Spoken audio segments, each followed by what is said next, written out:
Observamos el mundo para comprenderlo y para poder evolucionar. La inteligencia nos ha permitido forjar herramientas para comprender lo pequeño y lo infinitamente grande.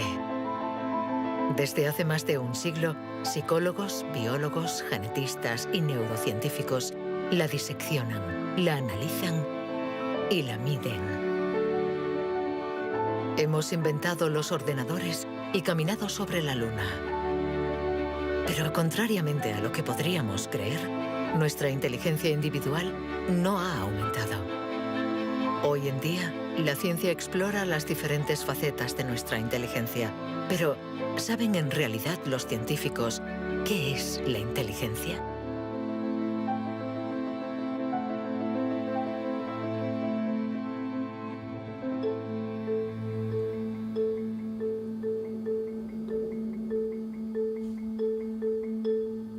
Inteligencia es relacionar. Unir elementos diferentes para hallar soluciones. Para entenderla, hay que conseguir dividirla y aislar todos sus componentes. Los investigadores estudian sus diferentes facetas.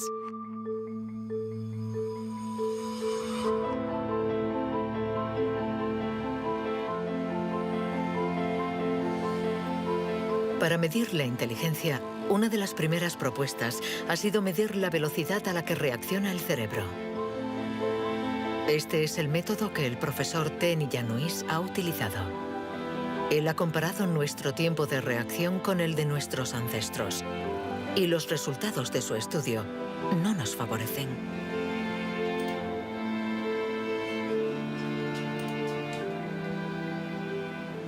Para medir el tiempo de reacción, mostramos a una persona una luz sobre una pantalla y esta, pulsando un botón lo más rápido posible, debe decir si la luz aparece a la derecha o a la izquierda.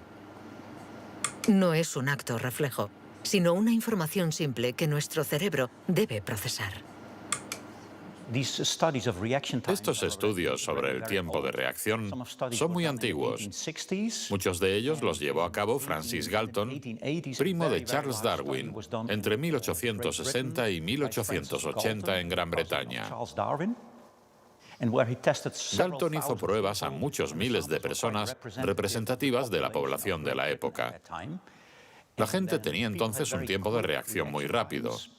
Nosotros hemos buscado estudios comparables que hubieran sido hechos durante los últimos 120 años y hemos encontrado unos 15. Al compararlos, hemos podido comprobar que durante los últimos 150 años la gente se ha hecho cada vez más y más lenta. Para el profesor Ten Iannuis, inteligencia es velocidad. Y nuestro cerebro invierte como media 50 milisegundos más que el de nuestros bisabuelos a la hora de procesar una información simple. 50 milisegundos más puede sonar como un algo ridículamente breve. Pero si pensamos en las miles y miles de decisiones que debemos tomar cada día, y somos un poco más lentos en cada decisión, esto puede tener consecuencias muy, muy importantes.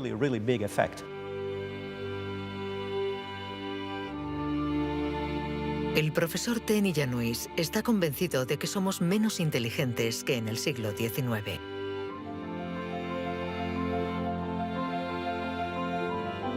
Y la prueba está en la increíble capacidad de invención de este periodo, marcado por una explosión de las innovaciones, de la creatividad, de las ideas. En el siglo XIX hubo muchas innovaciones fantásticas. Hay estudios que muestran que el número de inventos por habitante era 4 veces mayor que hoy en día. El profesor Ten Iannuis piensa que nuestra inteligencia está en declive desde hace por lo menos 150 años. Pero en el siglo XIX, Sir Francis Galton ya pensaba que los ingleses eran bastante menos inteligentes que los griegos de la antigüedad, donde no faltaban las mentes brillantes. Entonces, y los predecesores de los griegos, los hombres prehistóricos. Es extremadamente difícil medir su inteligencia. Sin embargo, en el Instituto Max Planck de Leipzig intentan responder a esta pregunta reconstruyendo el cerebro de nuestros antepasados de la prehistoria.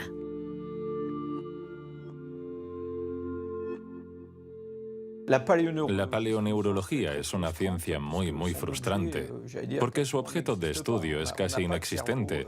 No hay cerebros fósiles. Lo que sí tenemos es la caja que contenía este cerebro.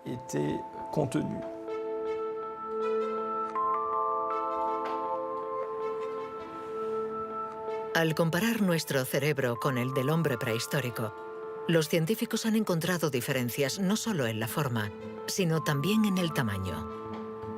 Algunos de estos individuos tenían un cerebro más grande que el nuestro. Sabiendo que todo lo que somos, todo lo que pensamos, nuestros recuerdos, la personalidad, las emociones, el lenguaje, todo depende de este órgano, entonces, ¿es que la inteligencia está relacionada con el tamaño? Sería absurdo pensar que no hay relación entre el tamaño del cerebro y la complejidad de los comportamientos, es decir, la inteligencia. Esto lo vemos en el reino animal. Los animales llamados más inteligentes, en particular los cetáceos y algunos tipos de delfines, por ejemplo, tienen cerebros muy grandes, con un gran número de neuronas. Por lo tanto, encontramos en ellos algo que también encontramos en los grandes primates y en el hombre.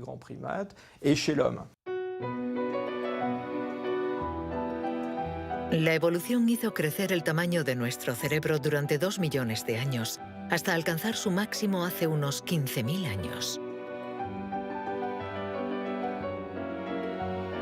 El hombre de Cro-Magnon, que pintó en la cueva de Lascaux hace unos 17.000 años, era un Homo sapiens como nosotros. Pero de todos los Homo sapiens, este era el que tenía el cerebro más grande. El tamaño de nuestro cerebro ha disminuido en comparación con el de este antepasado. Y según algunos investigadores, somos menos inteligentes que él. Pero esta teoría no es compartida por todos. Yo no creo que haya una inteligencia que se pueda medir con una regla y decir que nuestro reciente antepasado era igual o más o menos inteligente. El hombre de Cro-Magnon tenía la inteligencia que necesitaba para sobrevivir en su mundo, pero no para trabajar en un banco. Si viajásemos 25.000 años atrás en nuestra máquina del tiempo, para traer al presente al hombre de Cro-Magnon, sin duda se adaptaría al mundo en el que va a tener que vivir. Historically, you guys have struggled to adapt. Yeah, right. Walking upright, discovering fire, inventing the wheel, laying the foundation for all mankind. You're right. Good point. Sorry we couldn't get that to you sooner. Connie, your reaction? We live in a society where the individual ego and the group dynamic are in constant struggle. Response? Yeah, I have a response. What? ¿Más inteligente? ¿Menos inteligente? Cuando intentamos medir la inteligencia, todo se complica. Y sin embargo, lo hacemos continuamente. En las universidades del mundo entero se enseña qué es la inteligencia. Y todos nosotros, sin ser especialistas, la medimos cada día. Todos medimos la inteligencia. Si es usted soltero y va a un bar y conoce a alguien, lo más importante después del físico es la inteligencia. Medimos la inteligencia de la gente siempre. Si hablamos sobre un concepto difícil o hacemos algo que desconocen, ¿cuánto tardan en entenderlo? Medir la inteligencia analizando las respuestas. Evaluando la pertinencia de las acciones. Comparando a los individuos. Un método que dio lugar a la única herramienta de la que disponemos para medir la inteligencia. El cociente intelectual, inventado por Alfred Binet a principios del siglo XX. Alfred Binet criticó bastante a los alienistas, los psiquiatras de la época. que hacían diagnósticos para juzgar la discapacidad intelectual, separando en grandes categorías: los idiotas, que tenían el grado más alto de discapacidad, después los imbéciles y luego los tontos. En opinión de Binet, sus juicios eran discutibles, muy difusos y diferentes de un psiquiatra a otro. Él pensaba que eran necesarios unos criterios objetivos y una única herramienta de evaluación basada en criterios científicos. En 1905, el Ministerio de Educación francés pidió a Binet que encontrara la manera de detectar a los niños con dificultades escolares. Él no tenía ninguna teoría sobre la inteligencia, pero observando a sus hijas, pensó que podría hacer una evaluación a partir del razonamiento, la capacidad de comprensión y la memoria.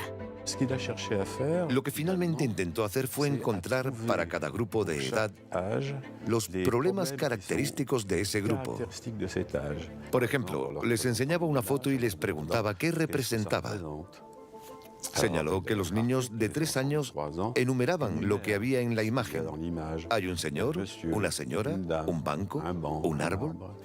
Los de 7 u 8 años describían la imagen. Hay un señor y una señora sentados en un banco. Y por último, los de 12 años interpretaban la imagen. ¿Están tristes? ¿O bien el señor está enfermo? Y cosas así. Así, Binet desarrolló junto a Théodore Simon el primer test de inteligencia. Había nacido el clásico test de la edad mental. Es la relación entre la edad mental dada por el resultado del test y la edad real de la persona. La cifra se multiplica por 100 para obtener el cociente intelectual.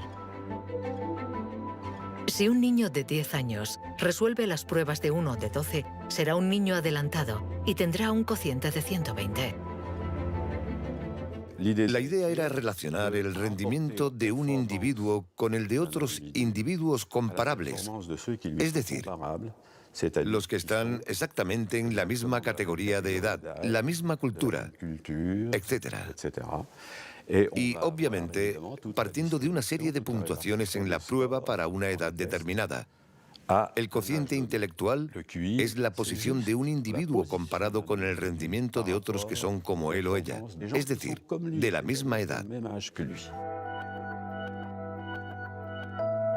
Le damos al cociente intelectual un poder exagerado, porque pretende medir una cualidad tan particular como la inteligencia.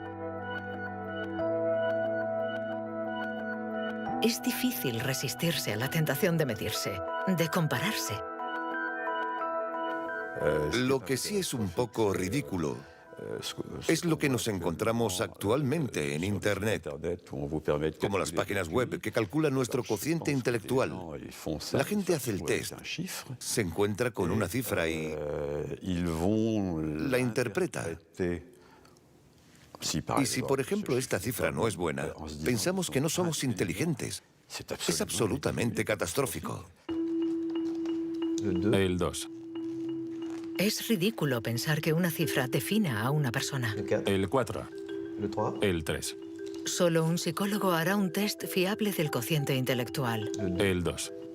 Ya que debemos saber cómo interpretarlo en relación con el pasado del individuo, su presente El 2 y el 3. y su personalidad. Este cociente mide la inteligencia. Compara a las personas. Pero ¿nos permite saber si nuestra inteligencia ha evolucionado desde que Binet lo inventó hace más de un siglo? ¿Obtenemos mejores resultados en el test hoy? En Nueva Zelanda es donde por primera vez han respondido a esta pregunta. Allí, James Flynn ha hecho un descubrimiento sorprendente que los científicos de todo el mundo han bautizado como el efecto Flynn. El efecto Flynn supone el descubrimiento de que todas las naciones que entraron en la era industrial han obtenido mejoras considerables en los tests de cociente intelectual. He revisado toda la variedad de estas pruebas en 40 países, como en Francia, Holanda o Noruega, donde los jóvenes habían sido llamados al servicio militar. Se les ha dado cada año exactamente el mismo test, y las mejoras son muy evidentes. Hace 1 o 2 generaciones, la gente obtenía una media de 30 respuestas sobre 60. Hoy obtienen 45. Después de evaluar decenas y decenas de estudios, James Flynn ha mostrado que desde hace más de 60 años obtenemos mejores resultados en estos test. ¿Quiere esto decir que ahora somos más inteligentes que nuestros abuelos? Un cambio en el cociente intelectual no significa necesariamente un cambio en la inteligencia. Pongamos un ejemplo. Una persona hace hoy el test por primera vez. Si hace el mismo test al día siguiente, existe un efecto de aprendizaje. Su puntuación va a ser más alta, pero no quiere decir que se haya hecho más inteligente. Solo significa que se ha familiarizado con el test. El aumento del cociente intelectual se debe en gran medida al entorno, mejor alimentación y mejor educación. Nuestro cociente aumentaría de 2 a 3 puntos por cada año de escuela, y los años de escolarización han pasado de una media de 6 a principios del siglo XX a los 11 años de hoy en los países industrializados. Todos estos cambios añadidos han incrementado los resultados. Cuando realizamos un test hoy, estamos preparados en la medida en que la escolarización y otra serie de factores nos han dado la capacidad de aplicar nuestra lógica de forma abstracta. Es decir, que podemos ver una serie de números y acertar el siguiente.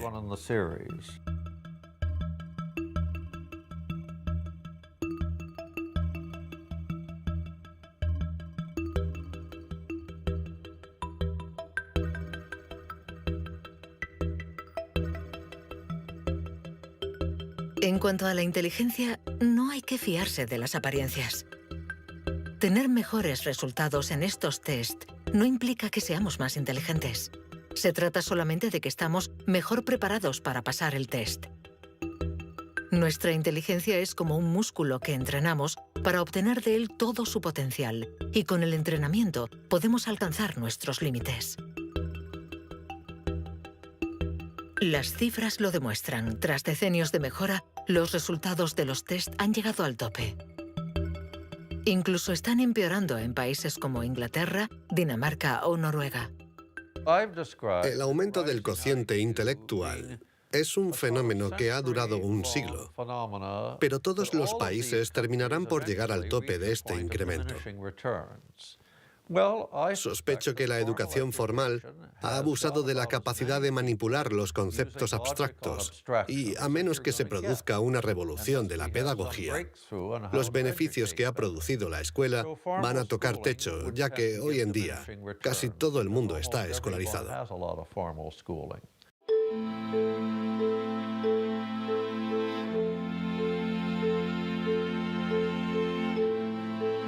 Un cociente estancado. Cerebros cada vez más lentos y más pequeños. ¿Dónde está nuestra inteligencia? Las primeras herramientas para medir la inteligencia se inventaron hace más de un siglo. Y todavía estamos influenciados por las teorías de Sir Francis Galton y Alfred Binet. Pero hoy podemos llegar más lejos. En lugar de medir lo que la inteligencia produce, pongamos nuestra atención en el órgano que produce la inteligencia.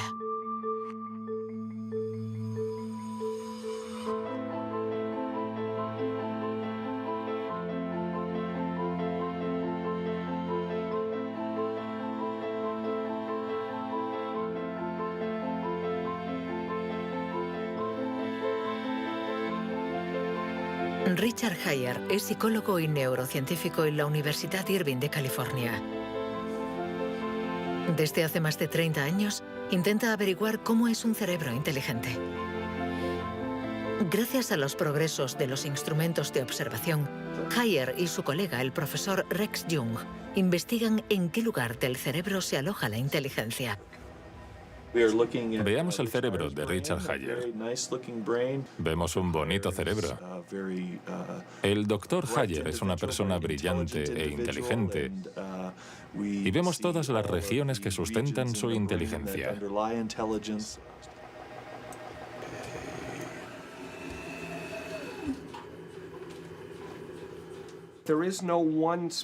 No existe ninguna zona en el cerebro a la que podamos llamar centro de inteligencia. Se pensaba que había un centro de inteligencia en la parte frontal, pero las investigaciones han demostrado que cuando resolvemos problemas de inteligencia en el interior de un escáner, la comunicación bidireccional entre la parte frontal y la parte posterior es muy importante mientras efectuamos la operación. El profesor Hayer es uno de los pioneros en la utilización de modernas técnicas de neuroimagen. Su primer estudio data de 1988. Hasta entonces, nadie había utilizado estas herramientas para investigar la inteligencia. Hemos encontrado áreas del cerebro que se activan cuando hacemos un test de inteligencia. Pero lo más sorprendente ha sido que cuanto más activas estaban estas áreas, menos buenos eran los resultados de dichas pruebas. Esto es lo contrario de lo que esperábamos. En el mundo de la ciencia, encontrar un resultado opuesto a lo esperado es realmente interesante.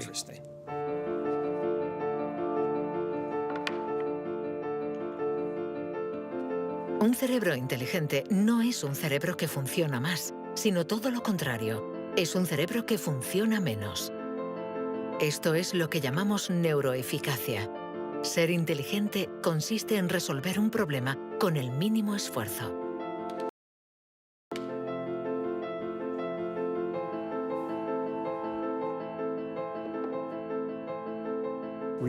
Si recordamos la primera vez que condujimos un coche, el primer día en un gran aparcamiento vacío, con alguien sentado a nuestro lado, girando el volante y pensando, ahora tengo que frenar. Sin embargo, hoy conducimos en medio del tráfico de una ciudad desconocida y aún así podemos charlar con los acompañantes, porque nuestro cerebro es ahora mucho más eficaz. Por lo tanto, un alto nivel de inteligencia no está necesariamente ligado a un cerebro que trabaja más, sino a una transmisión más eficaz de la información entre las zonas importantes del cerebro. Cuando se piensa en un proceso tan complejo como la inteligencia, debemos imaginar que el cerebro es como una orquesta con distintas secciones. Pero el verdadero misterio está en cómo interactúan estas secciones, porque, como sabemos, esta orquesta no tiene director. Si el cerebro es una orquesta, entonces la inteligencia es la música.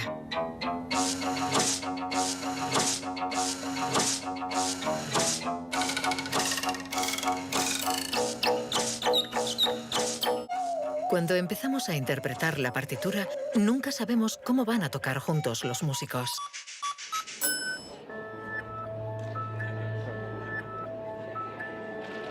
En la Universidad de la Sorbona, el profesor Olivier Houdet busca un director para esta orquesta. Para encontrarlo, mide la actividad eléctrica del cerebro mientras los niños resuelven problemas. Lo que le interesa es lo que él mismo llama bugs de inteligencia. Mostramos a un niño una imagen con 1, 2, 3, 4, 5 babars separados y 5 babars juntos. Y le preguntamos si hay el mismo número de babars en la parte de arriba y en la de abajo. Hasta los 7 u 8 años, todos los niños del mundo responderían, hay más arriba, porque la imagen es más larga. El cerebro de los niños es fácil de engañar por la inteligencia visioespacial, según la cual longitud es igual a número. Esto significa que tenemos caminos neuronales distintos para resolver una misma tarea.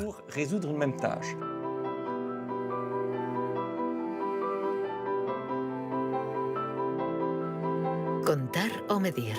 Hay muchas soluciones para un mismo problema, y nuestro cerebro está continuamente luchando para inhibir las estrategias negativas. Lo que queremos mostrar, y esta es la originalidad de nuestro laboratorio, es que la inhibición es sin duda el proceso clave y positivo de la inteligencia, porque nos permite resistirnos a nosotros mismos. Resistirnos a nosotros mismos es aprender a controlar las interferencias que perturban a nuestra inteligencia. El test de Stroop es uno de los métodos de observación de estas interferencias. Consiste en decir el color de una palabra sin leerla. Azul, amarillo, rojo, amarillo, verde. ¿Rojo, verde? ¿Verde? ¿Rojo? verde, amarillo, Amarillo, rojo. amarillo, amarillo, rojo. Amarillo, rojo, Amarillo, amarillo. Rojo, verde, rojo, amarillo, azul, verde.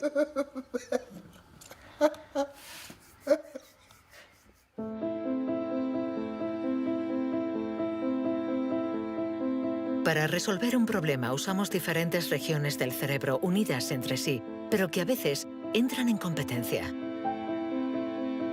Pero ¿cómo se comunican las diferentes regiones? Este tema le interesa al profesor Douglas Fields, del Instituto Nacional de la Salud de Washington. El cerebro está hecho de dos clases de tejidos, materia blanca y materia gris. Todos hemos oído hablar de la materia gris, que es donde se encuentran las neuronas, en la superficie del cerebro. Pero debajo hay miles de conexiones, de cables, de axones que conectan las neuronas formando circuitos. Y es de color blanco porque estos axones están aislados por una membrana celular llamada mielina.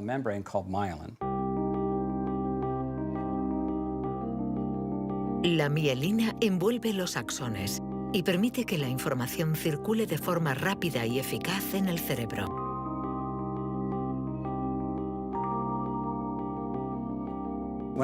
Cuando nace un niño, su cerebro no está maduro. Sus funciones son mínimas. Un bebé no puede hacer casi nada. No puede alimentarse, su visión es muy limitada, no puede andar ni sujetar su cabeza. Esto se debe a que nuestro cerebro está siendo permanentemente moldeado por el entorno. Y una de las cosas más interesantes respecto a la mielina es que se forma después de nacer. La mielina es esencial para que la información circule de forma eficaz por el cerebro. Es esencial para nuestra inteligencia. Pero en la actualidad, la formación de la mielina está alterada. Barbara Demnex, endocrinóloga del Museo de Historia Natural de París, estudia cómo nuestra inteligencia está amenazada por uno de los azotes del siglo XXI. La contaminación. En cualquier parte del mundo donde vivas, estarás expuesto a ciertas sustancias químicas que interfieren en el funcionamiento de la hormona tiroidea. Esta es la hormona producida por la glándula tiroides que está en la base del cuello. Es necesaria para el desarrollo del cerebro desde las primeras etapas del feto hasta una edad más avanzada como la mía, para asegurar el mantenimiento de las funciones mentales, incluida la mielinización. La Autoridad Europea de Seguridad Alimentaria ha analizado 297 pesticidas. Entre ellos, más de 100 afectan al funcionamiento de la hormona tiroidea, como el bisfenol A, el PCB y los productos ignífugos. Productos químicos con los que estamos en contacto a diario. El equipo de Barbara Demnex ha demostrado que estos productos bloquean los receptores específicos de la hormona tiroidea de cada una de las células cerebrales y los efectos son considerables. Hay una evidencia sólida. Los científicos hemos observado los niveles de exposición en las madres. Se han comparado diferentes niveles de exposición y hemos visto que los niveles más elevados estaban asociados a una pérdida de 5 a 6 puntos de cociente intelectual en sus hijos. Cierto es que la mayoría de nosotros no percibimos la diferencia, pero es evidente que 5 puntos menos de cociente intelectual pueden suponer una gran diferencia en cuanto al éxito escolar o al éxito en la vida. Y saberlo puede ser muy preocupante para los padres.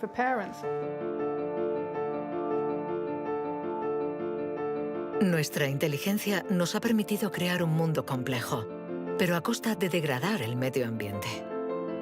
Y podríamos estar pagando el precio si esta degradación afecta a nuestro cerebro, actuando, por ejemplo, sobre la mielina.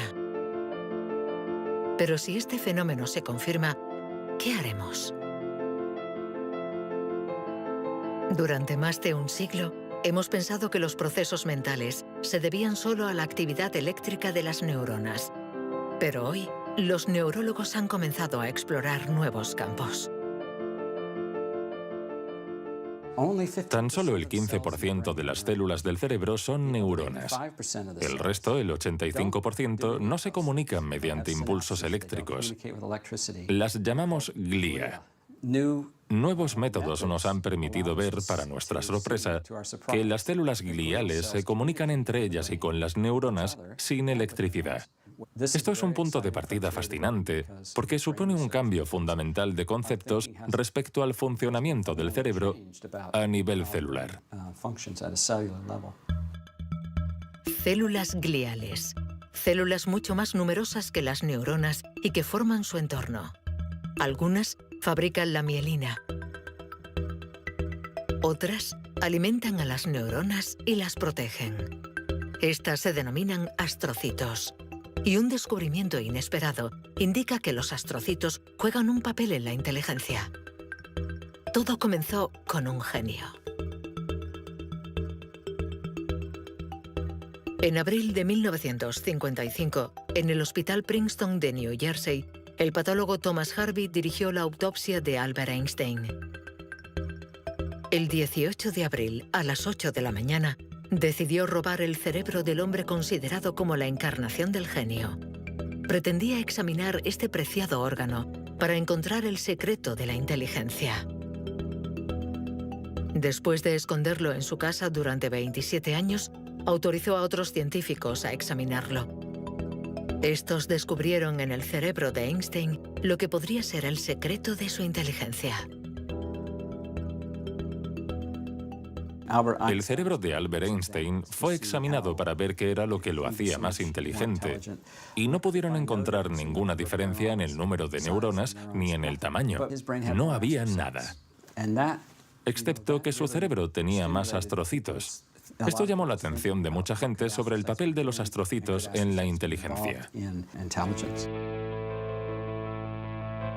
Los astrocitos. Células gliales identificadas hace más de un siglo. Aunque en los últimos años, los científicos han comprendido que su función no era mucho más compleja de lo que imaginaban. Los astrocitos sirven para muchas cosas. Controlan la sinapsis, controlan el flujo sanguíneo en el cerebro, alimentan a las neuronas, reaccionan a las heridas. Todas estas cosas estaban consideradas como tareas menores que los astrocitos hacían en el cerebro, y no habían sido tomadas muy en serio hasta que se dieron cuenta de lo determinantes que son los astrocitos para las neuronas. Un astrocito humano controla cientos de neuronas, muchas más que, por ejemplo, un astrocito de ratón. Basándose en esta observación, un equipo de la Universidad de Rochester ha realizado un experimento fascinante. Para entender mejor la inteligencia humana, han decidido cruzar la barrera de la especie y han trasplantado astrocitos humanos en el cerebro de un ratón.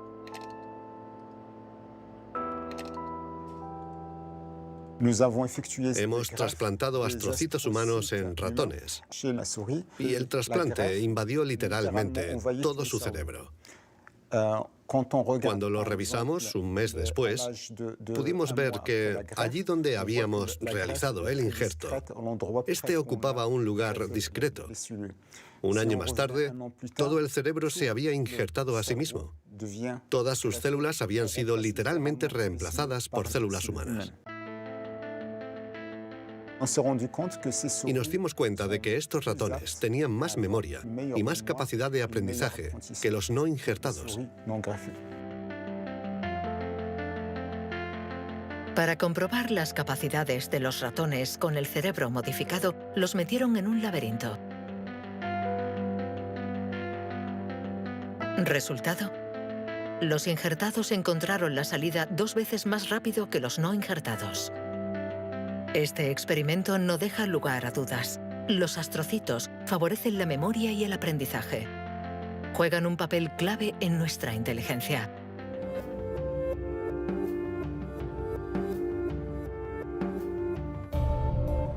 La inteligencia se refleja en el funcionamiento del cerebro. Pero ¿cómo se explica la diferencia entre las inteligencias de nuestros colegas, amigos o padres? ¿Es que tienen más materia blanca, menos astrocitos o sus neuronas son más rápidas? El origen de nuestras capacidades se encuentra en parte en nuestros genes. Robert Plomin estudia la genética del comportamiento. En sus investigaciones ha visto crecer a miles de niños y gracias a ello espera poder encontrar los genes que influyen en la inteligencia. A menudo la gente desea saber en qué medida la inteligencia viene determinada por los genes. En primer lugar, hay que insistir en que la palabra determinar no es adecuada. Debemos decir influenciar, ya que, como sucede con el tamaño, está estrechamente relacionado con los genes, pero no determinado por ellos. Si somos altos, es probable que nuestros hijos sean más altos que la media, pero si están mal alimentados o enfermos, serán más bajos. Esto no es determinar, es influenciar. En otras palabras, los genes nos dan el potencial y el entorno decide el resultado final. Para entender las relaciones complejas entre genes e inteligencia, Robert Plomin ha realizado miles de test en gemelos.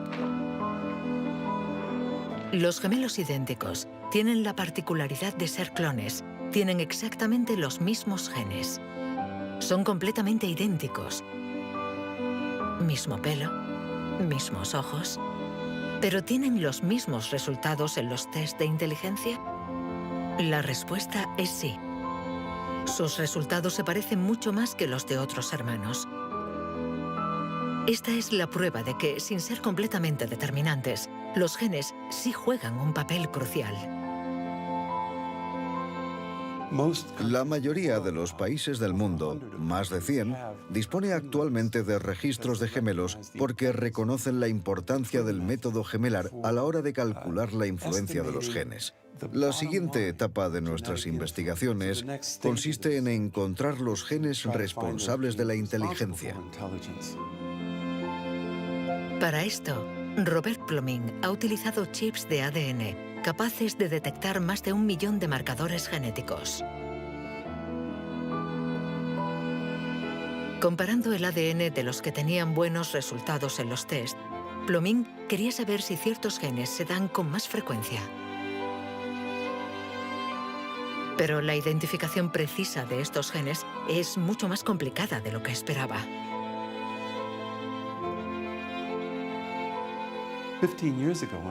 Hace 15 años, cuando comencé a buscar los genes de la inteligencia, nadie imaginaba que sería una tarea tan difícil.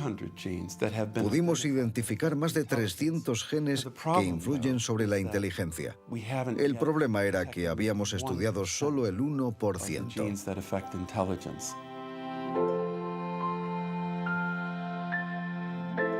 La inteligencia está influenciada por la interacción de muchos miles de genes que conforman una red increíblemente compleja. Además, producen efectos distintos en función de la región del cerebro donde actúen. Antes pensábamos que el cerebro funcionaba por áreas. Esta área controla el lenguaje, esta hace otra cosa. El cuerpo calloso comunica los hemisferios. Hoy nos hemos dado cuenta de que esto era ficción y que el cerebro actúa de forma más global. Desde un punto de vista genético, se ve más claro todavía, ya que la mayoría de los genes que actúan sobre el cerebro actúan sobre muchas regiones del cerebro. Paso a paso vamos entendiendo nuestra inteligencia.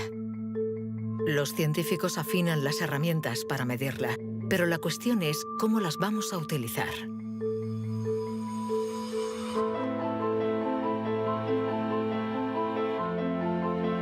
La inteligencia es lo que mejor predice nuestro nivel de estudios o nuestro empleo.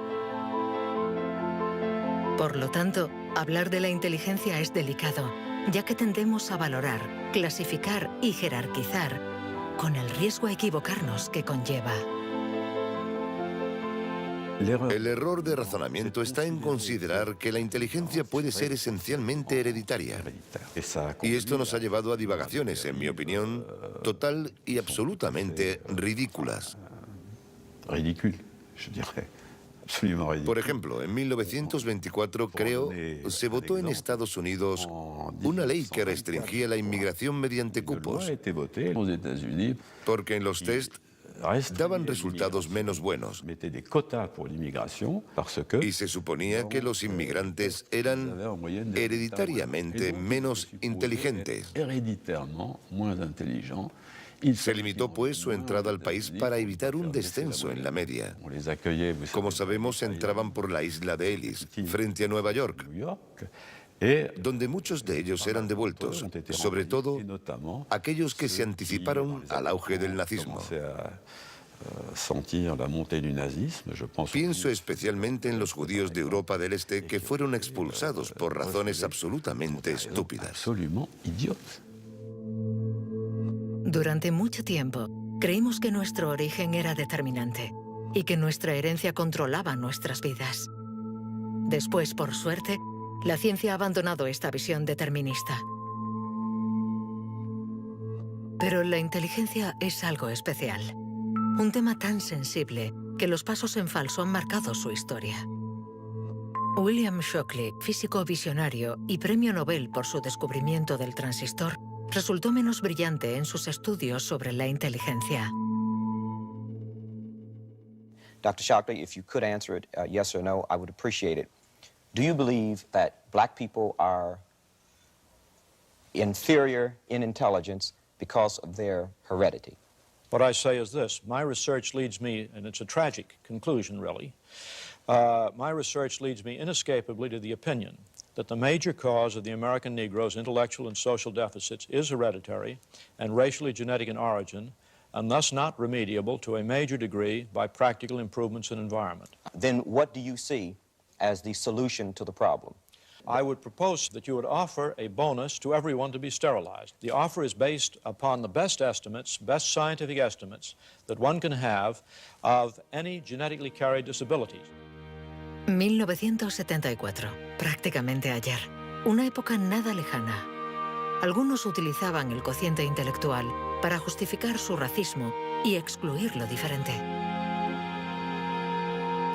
Joseph Skobanek sufre el síndrome de Asperger, una forma de autismo compatible con un cociente elevado.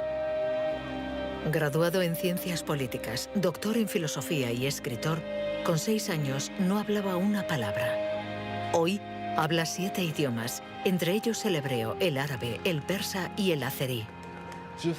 Yo formaba parte de esos niños cuyo destino era la basura. Durante mucho tiempo nos dijeron que las personas autistas eran deficientes intelectuales.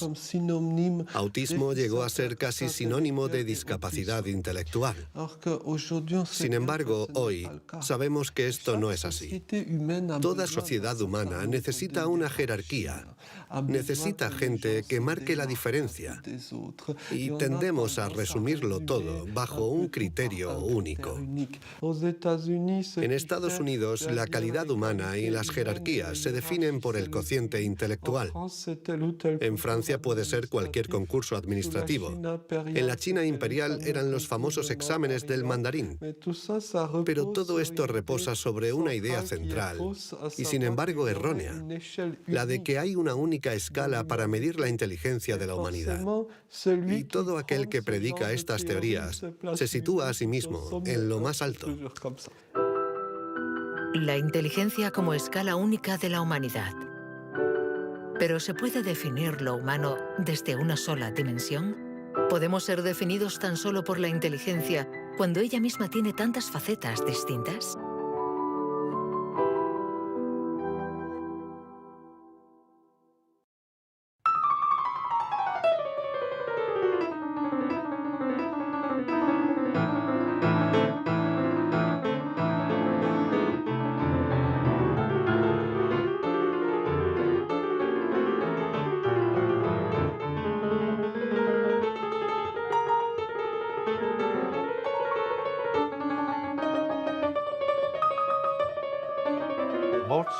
Nos han dicho siempre que Mozart podía tener en la mente una sinfonía entera.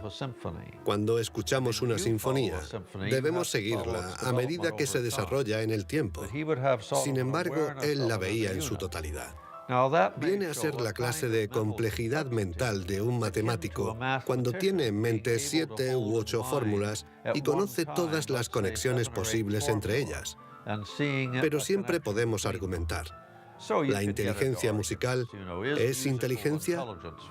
No importa. Lo que importa es que existe y que aquellos que la poseen no tienen necesariamente un cociente intelectual elevado.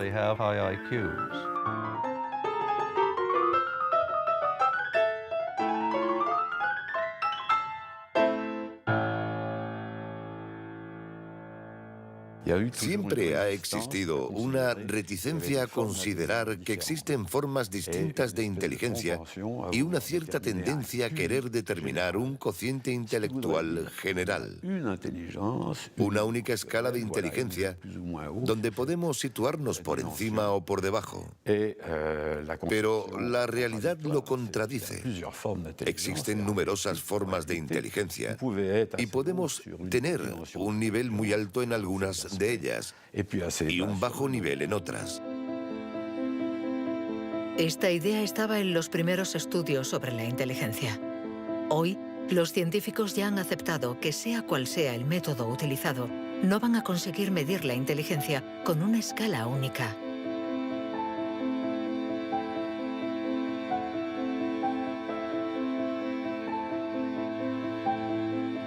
En la Universidad de Nuevo México, el profesor Rex Jung está convencido de que para resolver cualquier tipo de problema usamos distintos tipos de razonamiento.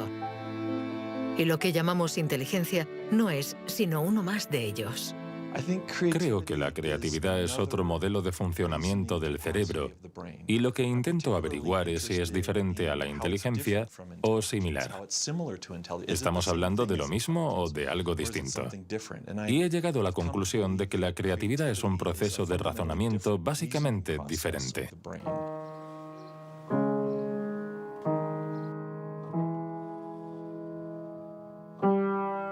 Leer una partitura es ser inteligente utilizando nuestros conocimientos.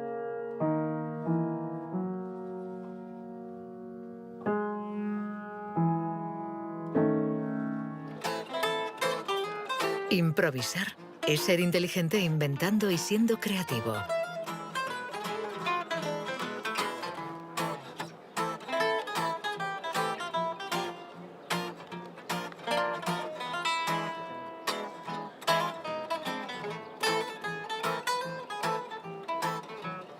Un músico puede ser a la vez inteligente y creativo, un sujeto de estudio ideal.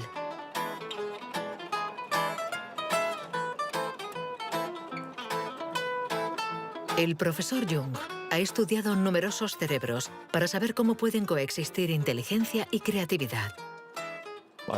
Trabajo sobre la hipótesis de que son complementarias y que hay dos redes diferentes en el cerebro que cooperan para permitirnos razonar. Una es un tipo de razonamiento inteligente y la otra un tipo de razonamiento creativo. Y las dos son extremadamente importantes.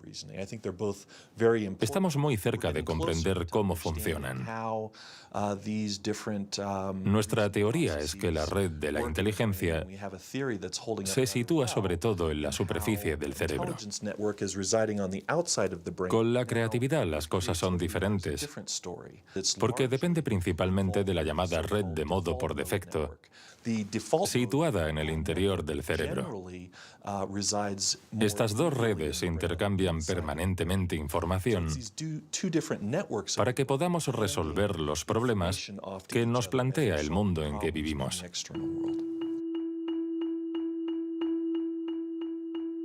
Todos hemos experimentado esa sensación de una idea que surge de no se sabe dónde con la fuerza de la evidencia. Lo que nos revelan los neurocientíficos es que la forma de razonamiento inventivo-creativo es una única forma de razonamiento. ¿Podemos ser inteligentes sin ser creativos? ¿O creativos sin ser inteligentes? ¿Esta cuestión tiene sentido?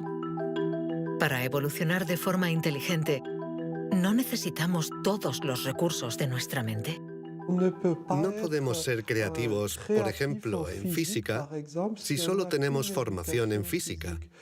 Para ser creativos en física, necesitamos estar educados en ese universo extraño y poder utilizar y reutilizar los mecanismos mentales que hemos aprendido en otros contextos. El problema de las investigaciones estériles es que se encierran en su burbuja y no dan ni reciben información. Por el contrario, las personas creativas son aquellas que importan ideas de un universo a otro.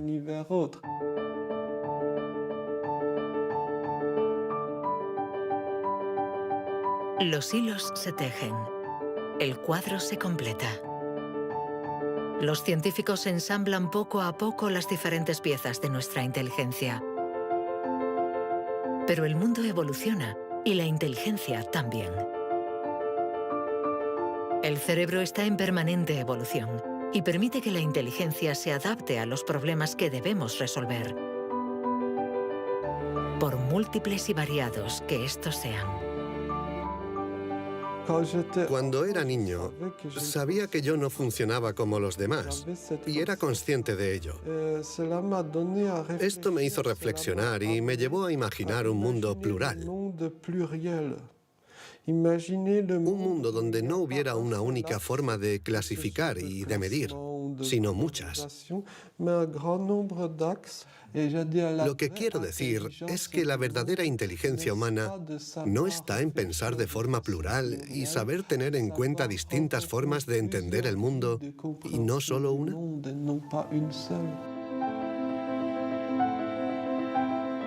El papel de la ciencia no debe ser el de decir si somos más o menos inteligentes que nuestros vecinos o que nuestros antepasados, sino el de ayudarnos a entender cómo funciona nuestro cerebro. Así, sabremos cuidar nuestra inteligencia y también mejorarla para tejer hilos de unión entre nosotros y la diversidad que nos rodea.